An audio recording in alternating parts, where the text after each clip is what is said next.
Фолклорот спојува и обединува. Обединува големо богатство на песни, танци, носи, инструменти и обичаи.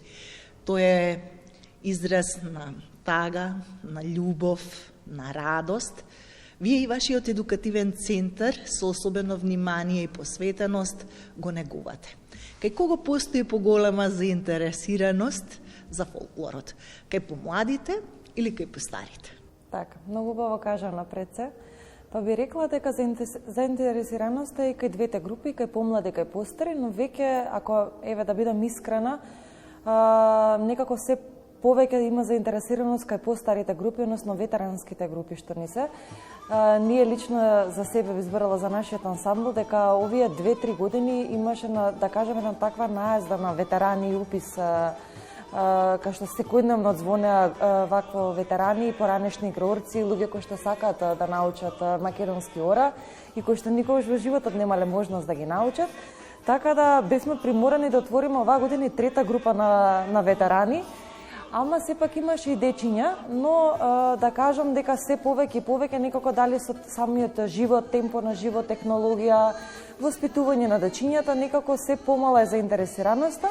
Но еве ние како професионалци, раководители даваме се од себе да се запишат повеќе млади деца кои што едноставно тие ќе бидат еднината на фолклорот.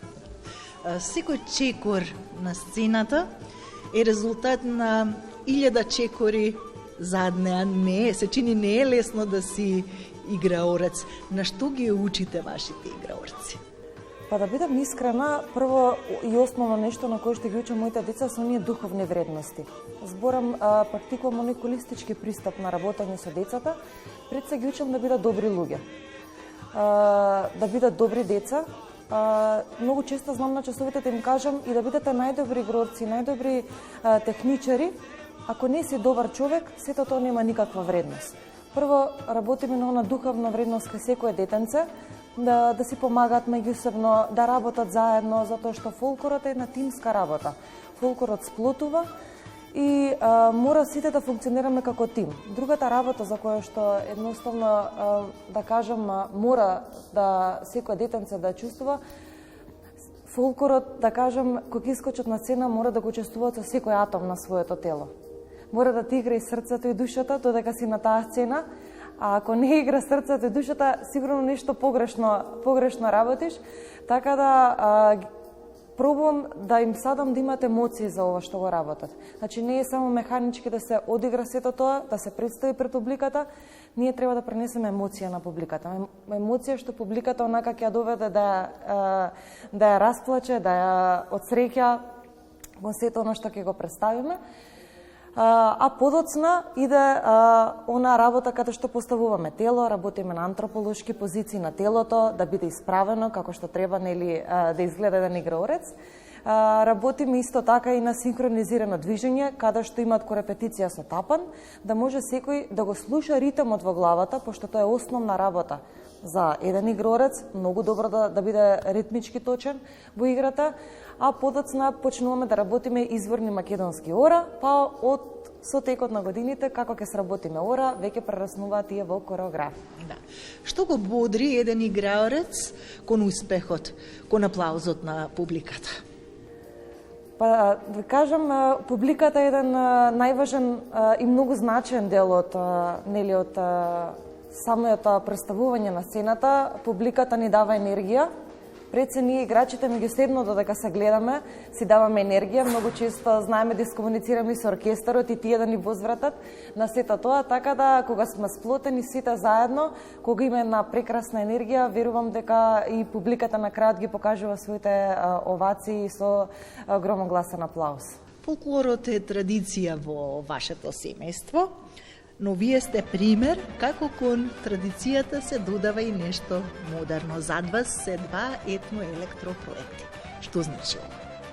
А вака, еден ден, случајно кога видовме дека се Лјупчо веќе заинтересираноста кај младите навистина опаѓа, решивме да создадеме и дојдовме до идеја да направиме етноелектопроект како ќе ги привлечеме новите млади генерации да се заинтересираат повеќе за фолклорот. Станува збор за етноелектопроект, кој што првиот проект беше реализиран во 2022 година под наслов Танцот на сонцето. Тој проект го направивме Љупчо и јас заедно со посебни костими кои што се, да кажам, имаат задржано нешто и од народното, но сепак беа малце модифицирани, модерни. Направивме тогаш во 2022, подоцна во 2023 направив јас лично еден проект сама, Танцот на сонцето, кој што исто е едно електропроект, каде што публиката за прв пат имаше можност да ги види играчите како се подготвуваат позади сцената, ама на сцената. Исто така за прв пат публиката имаше можност да види разни емоции кај играчите, кај нашите дечиња, каде што не само се представуваше среќата, него се представуваше и тагата. Така да нашите деца, можам да кажам дека иако се деца, се многу големи професионалци, ова беше навистина еден голем притисвик и за мене лично, но и за тие дечиња, каде што навистина беше нешто ново, но публиката го прифати со прекрасни, да кажам, овации, емоции.